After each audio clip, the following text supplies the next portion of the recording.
Освобожден казахский активист и глава общественной организации Атажурт Серикжан Беляш, находившийся под домашним арестом.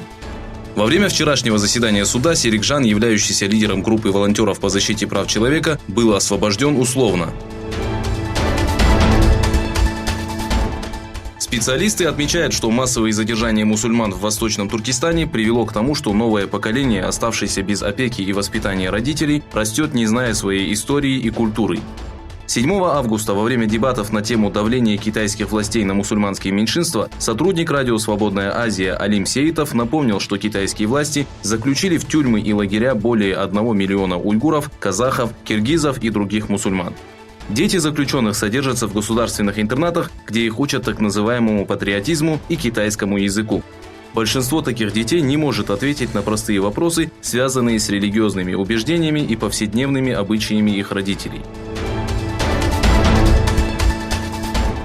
Протесты против принятия закона об экстрадиции, начавшиеся 2 месяца назад, продолжаются и сегодня.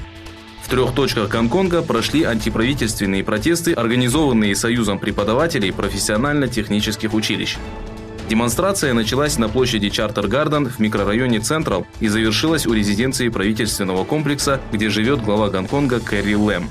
По сообщениям Союза преподавателей, в акции приняли участие 22 тысячи человек. В результате взрыва в одном из свадебных салонов Кабула погибло большое количество людей. Пресс-секретарь Министерства внутренних дел Афганистана Насрет Рахими сообщил, что инцидент произошел в свадебном салоне Касри Дубай, расположенном в 6-й зоне столицы. Ответственные за взрывы, в которых погибло 22 человека, неизвестны. Создатель и руководитель компаний SpaceX и Tesla Илон Маск сделал интересное заявление. На своей странице в Твиттере Маск призвал сбросить на Марс ядерную бомбу.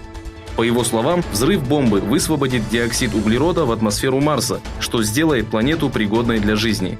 Такое заявление Маск сделал во время телевизионной программы, на которой ему был задан вопрос о его одержимости идеей жизни на Марсе.